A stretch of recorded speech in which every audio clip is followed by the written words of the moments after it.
One night, after we both had been drinking, I told him I had a crush on him. I don't know if he has feelings for me, but if he weren't in a relationship, I would assume he did. Do I tell him that my feelings are actually pretty serious? This sounds really confusing. And I have a habit of getting stuck on people who are unavailable to me, emotionally or otherwise. No wonder this is pulling at your heartstrings. I'm a late 20s lesbian. I've been single for a long time, and I can't tell you whether you should marry your fiance or not, but I can tell you that I, Alexandra Hayes Robinson, I probably would not marry this person without addressing this feeling. Hello, hazelnuts, and welcome back to the Hello Haze podcast. Today's episode is about the thrilling, yet sometimes messy and confusing world of crushes. We have 3 letters, as we often do. The first letter is about having a crush on someone who's unavailable, and you have to decide what you're gonna do about it. The next one is about what to do when you've already told them. When you've told the person you have a crush on them and you're trying to interpret their behavior and what your next steps are. And then the last letter is a completely different type of beast, and that's we have a letter writer who is engaged to her fiance. They've been together 7 years. And now that they're engaged, she's beginning to have some doubts. And those doubts are exacerbated by her feelings for somebody else. With that, let's get right in. Hello, Hayes. I'm a late 20s lesbian. I've been single for a long time, and I have a habit of getting stuck on people who are unavailable to me, emotionally or otherwise. I've had so many crushes on people who just didn't like me that much, particularly on friends who I desperately wanted more with. And in the last few years, I've really dedicated time to try to change this behavior and focus on myself. I haven't had feelings for anyone in 2 years or so. I'm in a queer organization in my city, mostly just to have queer community. And a few months ago, I found myself really connecting with this girl I chatted with at a birthday party. I found her on Instagram, and sure enough, she has a partner, a long-term, long-distance partner. Oh well, she's cute, but not for me. Whatever. We've connected during events a few times since then, and there's definitely interest from both of us in spending more time together. But the more time I spend with her, the harder it is for me to ignore the fact that I do have a crush on her, and if I'm honest, it's a deep one. I feel stuck at this crossroads of whether I can keep my distance and squash my feelings, or if I can spend more time with her but potentially find myself in this old pattern. I want to be her friend, but I don't want to disrespect her relationship and implied disinterest in me while torturing myself in the process. I could try to hope the crush subsides, but it would be a gamble. I've been on the opposite end of this too when a friend expressed romantic feelings for me, and it made me more uncomfortable than I'd expected. I don't want to put her in that situation where she just wants a friend and I'm not able to match that energy. I know what the answer I want to hear is, but I'm curious what yours will be. Yours, to crush or to avoid. Man, I think that this is a really great thing to know about yourself. This being, you tend to fall hard for people who are unavailable. Great to know about yourself. And I don't want you to take that as like the only true thing about yourself, you know? And I guess that if it's a pattern, I guess that it's fair to say, I'm questioning right now whether like falling for people who are unavailable or disinterested in you is actually like a personality trait or like a pattern. Maybe if you're constantly falling for people who are in relationships and like you're going after people who are unavailable versus you develop feelings for someone and they're unreciprocated. Like, I feel like those are 2 different things. One is like you're intentionally seeking people who are in other relationships, which yes, I think is a pattern worth looking into. But then like sometimes we just don't get lucky with our initial crushes. And like, I don't know if that's a personality trait, right? Like falling for people who aren't interested or available in that way. I think what I'm trying to say is like, maybe you got to be a little gentle with yourself. And even if you did have a pattern in the past of like picking toxic relationships or simply just unavailable people, since you used that word unavailable, like trust that you've changed and grown and that pattern is not the defining identity of your past, and it's certainly not going to define your future. I want you to trust that you've grown, which I think is displayed by this letter and the fact that you're being so thoughtful about how you proceed in this friendship. One thing I'm noticing in your letter is that you're being very black and white. Black and white being, I have feelings for her. I see the feelings for her. I can either continue to be friends and potentially it's all going to explode and like I'll be back in my old pattern, or I never hang out with her again. And I recognize myself a lot in that black and white pattern. Like, I think as like people who want to, have good, strong relationships with ourselves and others, and as someone who thinks a lot about, the way I show up in the world and the way I want to feel and the way I want to make others feel, which I think you do too.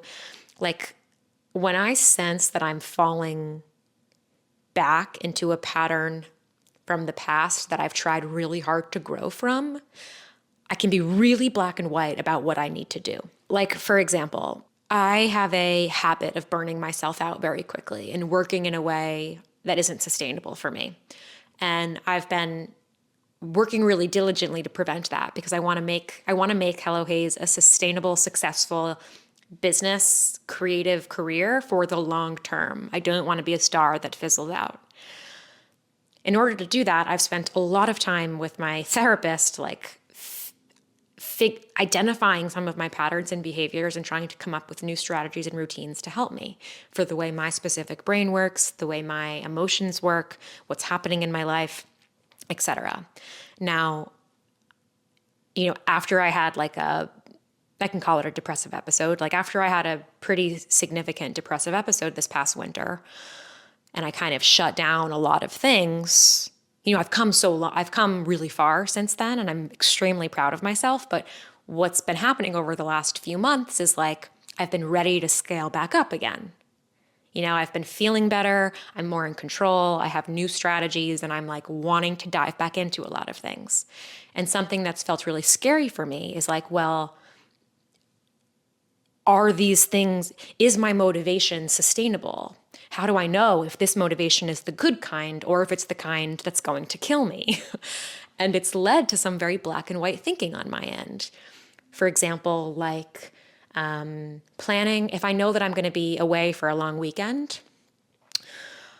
there are some nights that I was going to work later and harder and more so that I could disconnect over the weekend. But I was feeling a lot of like resistance to it working in such a way that was so similar to a time when I was working in a way that felt unhealthy for me.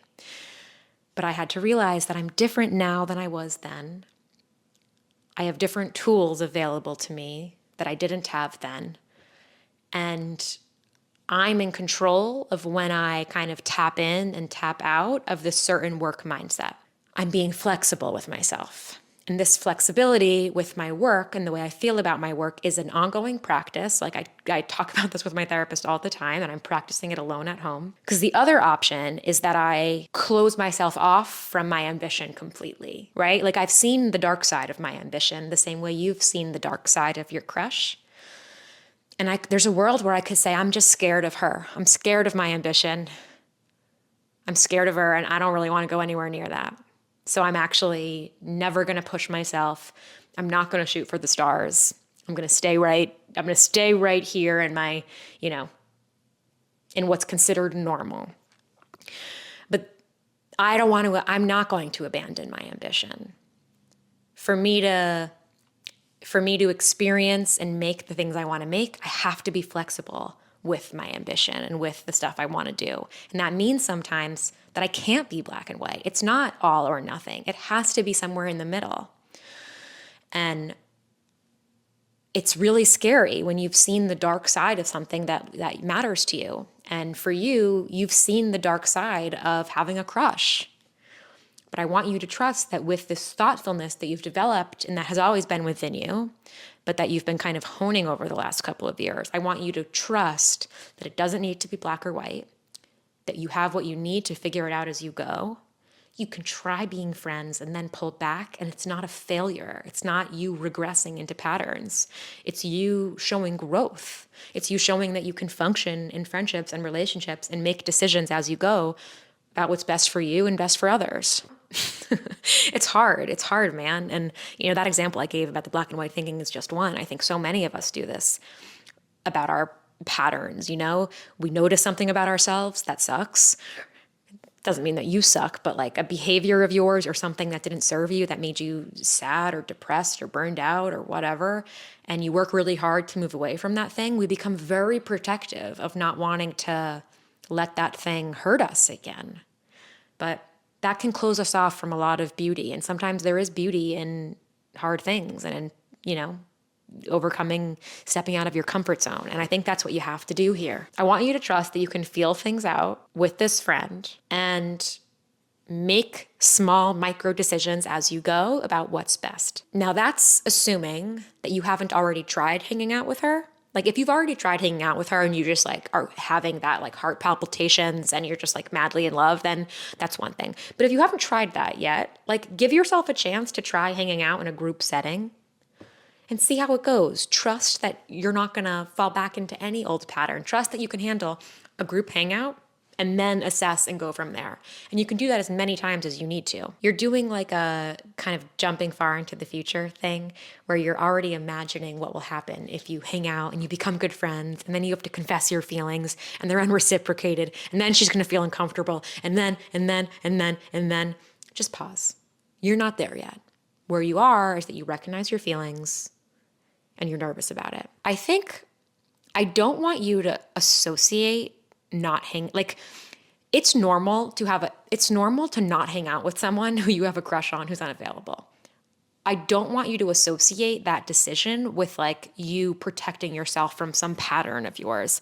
Like it's a healthy, normal decision to not hang out with someone you have a crush on who's in a relationship. Like that's a wise decision with or without your former relationship pattern. I want you to give yourself a chance to hang out with her in groups because maybe it's all going to actually be okay. And I want you to give yourself some flexibility and trust that you're not going to make any catastrophic mistake by trying things out. But if it does ever get to the point where you have to tell her that you have feelings for, like you have a crush on her and you think it's best to have some distance, don't worry so much about her feelings, Like, if it gets there, trust that she's a big girl and she'll be able to deal with it. I know you're putting yourself into her shoes because you've just had a similar experience. Maybe you can learn from that experience and the way your friend communicated it with you, and you can make some changes. But if it comes to that, where maybe the situation I'm imagining is like maybe she's asking you to get lunch or dinner or whatever, and like it feels a little too intimate for you. You've tried hanging out and you just like you want to respect the boundary. And then maybe you'll be honest and you'll say, I really love hanging out with you, but I have a little bit of a crush on you. And I think it's best that we don't hang out one-on-one right now. Hope this isn't too awkward.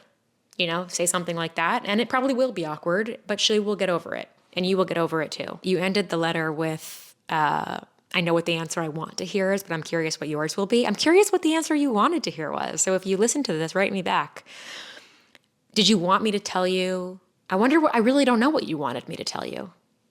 There isn't an obvious answer to me. So, okay, so I look forward to hearing from you in my inbox, to crush or to avoid. Next letter. Hello, Hayes.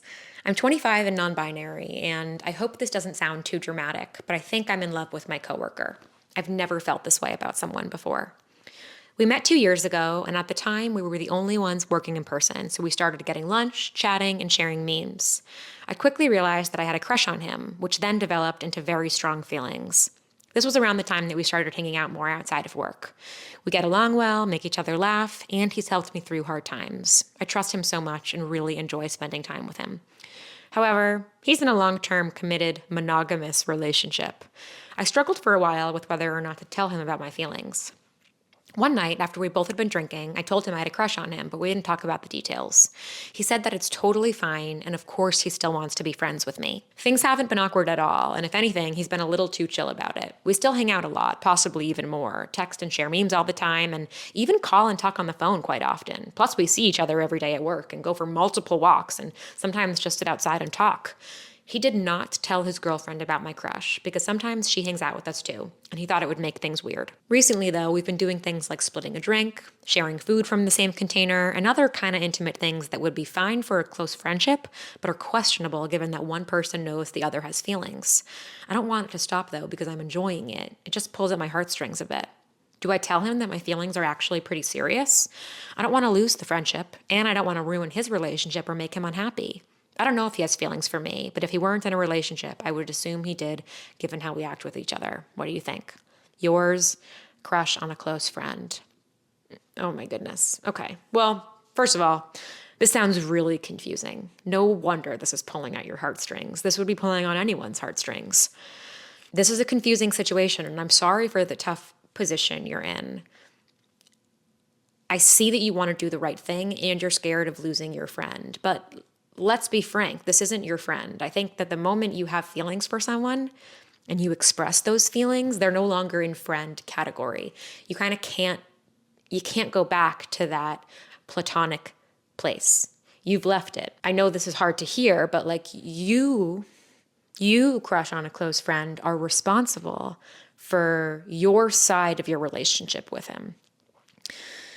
You can't expect him to do the right thing by you or his girlfriend or even himself based on the way he's been acting, you know? Like, if something feels questionable to you, if some of the stuff you've been doing feels questionable, that's because it probably is. I want you to trust that intuition. You're right, sharing a drink with someone, eating things out of the same container, maybe fine. Not so fine given the context. And the context is everything. This guy, I trust that he is a good friend and that there are reasons you like him, right? I think he probably has lots of redeeming qualities. What sets me off? There are lots of things that set me off, though. It sounds like he wants the best of both worlds. He wants the access he has to you as a friend that's like probably also like a flirtatious friend. You know, he's getting a lot of emotional support from you, a lot of intimacy, right? Intimacy isn't just like sexual. You spend intimate time together, you do intimate things, and it's become intimate knowing that you have feelings for him. I think the fact that his behavior hasn't adjusted, it's only kind of doubled down since you've admitted that to him, sets off a lot of hazy senses for me. Not to mention, it's pretty disrespectful that he didn't want to tell his girlfriend about this because it would make things weird. Of course it would make things weird. To not tell the girlfriend that you have a crush on, that you've told him that you have a crush on him and then continue to hang out often, the three of you, or sometimes, that's not right. I don't think that's right. That's not being a good boyfriend, right? He's not being a very trustworthy boyfriend to his girlfriend. And I think it's hard sometimes when you have feelings for someone who's in a relationship to realize like even if you think they're being good to you, they are not being them not being a good partner to like the person that they have committed to in a monogamous relationship is not great. I have a lot of empathy for like, there's lots of reasons why relationships fail and people do the things they do, but I don't like the way he's acting. You know, I don't like the way he's acting. It feels like he's taking advantage of you. It feels like he's taking advantage of you. It's hard to see how people can take advantage of us when they also are kind and we like spending time with them. And if you guys have been working, only two in the office for a good chunk of time, I'm sure you've really learned to lean on this person. And I can get why it must be scary to think about losing them from your life. But right now he's just taking, it might feel like he's giving, but he's not available to you. And when we try to just take from someone who has the facade of being there, but isn't really there, it ultimately it's draining you more than I think you realize. And the longer you stay engaging with him in this way, the harder it's going to be for you to move on. So you ask whether you should tell him that your feelings are pretty serious. I think it depends how you're framing that question. Why are you telling him that? Because you're hoping that he's going to either change his behavior to you or he's going to break up with his girlfriend. Those aren't the right reasons to say that because it's putting the onus on him to change. And he's not. You have to stop making your decisions based on what he is or isn't going to do. You have agency here. You are responsible for your role in this relationship, your role in this quote unquote friendship with a guy who has a girlfriend, a long-term monogamous girlfriend. It's not feeling so kosher. It's feeling a little rated, a little uncomfy. It's feeling a little scandalous, a little cheating-esque. You have to be the bigger person and make the decision. Do you want to participate in this? You could tell him that your feelings are pretty serious, and because of that, you can no longer continue this friendship. That's what you can say, but I want you to say it, make the choice and say it, and decide how you're going to proceed without asking him to do anything himself. He should have already done that a while ago. When you told him that you had a crush on him, He should have made his changes then. And I think it's possible to continue to be friends with someone after they've said you had a crush. I don't know how one does that, but I understand that people can make it happen. But this is not working. You deserve to be in a relationship with someone who's available. Someone who's available at the very fucking least, right? Like, you don't deserve this. I'm sorry that it's the hard thing you have to do, because I know it's the thing that's going to lead to feeling a little bit lonely and uncomfortable right now. And I don't know exactly the dynamics of your work situation, but it's sort of the reality of having an intimate relationship with a coworker, even though yours isn't physically intimate, it's been, emotionally intimate. I think it's time to keep your distance. And if you feel you can only keep your distance by explaining why, I think you tell him that your feelings are pretty serious and you're no longer comfortable in this friendship. And then start holding that boundary for yourself, which we know is very hard to do. This is the last thing I want to say. You said, I hope it doesn't sound too dramatic, but you think you're in love with him. It doesn't sound dramatic, and maybe what you feel is being in love, but I want you to trust that the love you'll feel when it is available and truly reciprocal and honest is going to be so much better than this. I know that it's going to be there for you in some way. I don't know when, but I know that it'll be there because I believe that type of love exists for all of us. But you won't get it until you let this one go. Next one. Hello, Hayes. I'm recently engaged and also a new homeowner with my fiance. We've been together for 7 years and he's my best friend. However, as we enter this next chapter of life, I can't help but fear this heavy feeling of forever. It looms over me. It's funny how much power a metal ring on your finger can have over your feelings and mindset. I've wanted to marry this man for a long time, but now that the time has come, I've got many doubts. Our relationship has its ups and downs, as one does, but I always wonder, what if someone else could make me happier? What if I'm making the wrong decision? I've developed strong feelings for a coworker over the past 6 months and feel like a liar wearing this ring while planning a wedding with my fiance when all I can think about is someone else. I'll admit I've had crushes that have come and gone over the course of our 7-year relationship, but this feeling is different and relentless. Through all of this, I keep thinking of your advice to a previous reader. It's never too late to change course. I realize ending this engagement would not only break my fiance's heart, but also my own, as I genuinely love him. Yet, somehow that doesn't scare me. Am I yearning for greener grass that may not exist? Or is this doubt I'm feeling a sign of something more? Yours, engaged and confused. I just have to say, when you said it's funny how much power a metal ring on your finger can have, it's literally perfect timing, because last night I just started watching the new Rings of Power season 2 on Amazon Prime of the Lord of the Rings show. Anybody else watch that? I think, metaphorically in the show and also in reality, I think that a wedding band, like a wedding ring, getting married, does hold a lot of power. And I think it is fucking scary. I think forever can be scary. With the right person and without not being the right person. And it's hard. I think it's really hard to not know which type of scary it is. And I have so much empathy and kind of love for you right now and how frightening this must feel to be on the precipice of something you thought you wanted and to feel uncertain about it in a big and serious way. This is definitely something to pay attention to. And I can't tell you whether you should marry your fiance or not, but I can tell you that I, Alexandra Hayes Robinson, probably would not get married.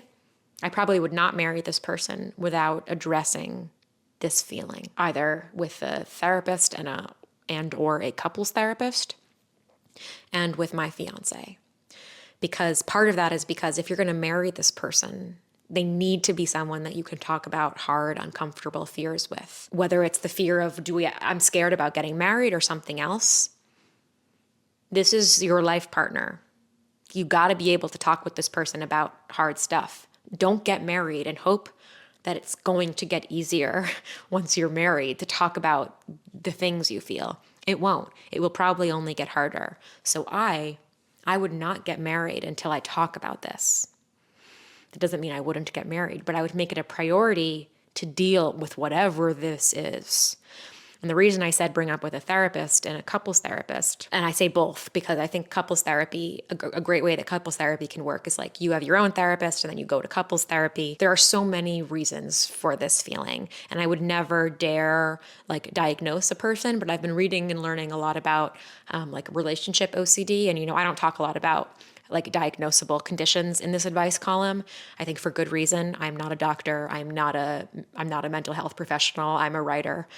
But in some of my reading, I know that people with relationship OCD can have very obsessive thoughts about forever and other relationship things, which would be wise to discuss with a therapist. I don't know if you're in therapy. If you are, I think that what you're going through right now is like a perfect candidate to talk about with a therapist. And if you're not in therapy, I think this would be a great time to start. Some of what you're saying feels very normal to me. I think it's very normal to have doubts, to have cold feet, to get scared, to be scared about forever. I'm scared about forever. I'm very happily married. We've been together almost 10 years, married for 4. And my honest answer probably would still be like, if I think about forever the rest of my life, that's scary. It's not scary for me, the thought of being with Brian forever. That actually feels fine for me. But what feels scary for me is like, well, who am I going to be in forever? I trust that Alexandra today is like good with, is good with the whole situation with being married.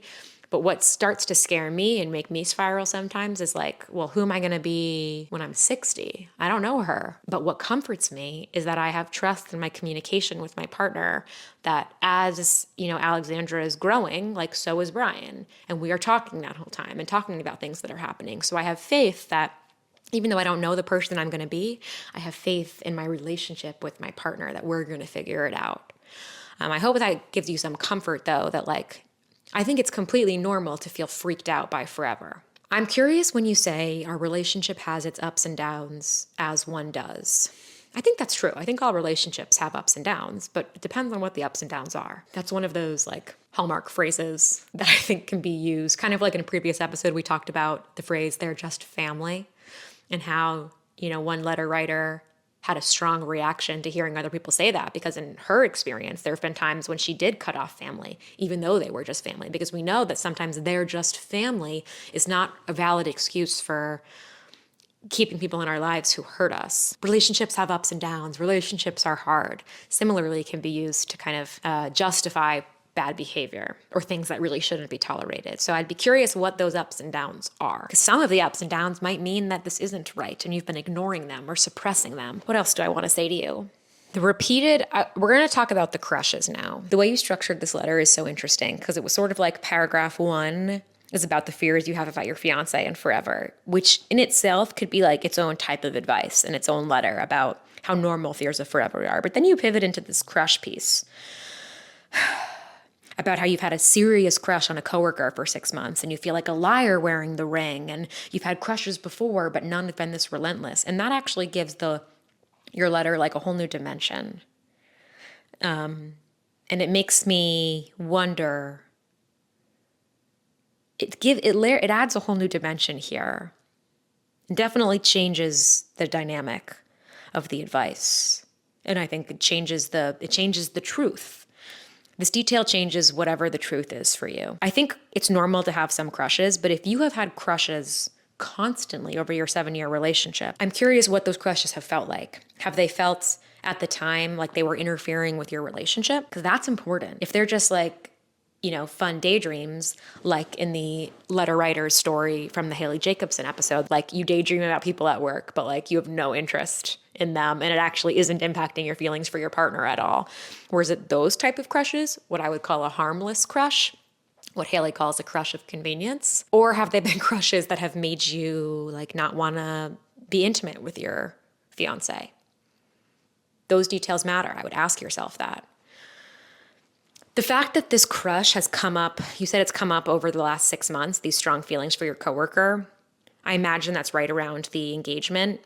it could be it could be like a manifestation of your fear about forever. But I think that this is important. If I had a relentless crush on someone and it was making me feel like a fraud with my fiance, I would address that before I got married with a therapist and with my fiance. And I keep bringing up the with a therapist because I think that it sounds like these are patterns for you. And whenever we have patterns that are impacting our ability to exist and be happy and healthy in our relationships, like, I think it's worth exploring that with a professional. I do stand by my advice that it's never too late to change course. I think sometimes people move in with someone and that feels like they're stuck. They realize that they want to break up when they live together.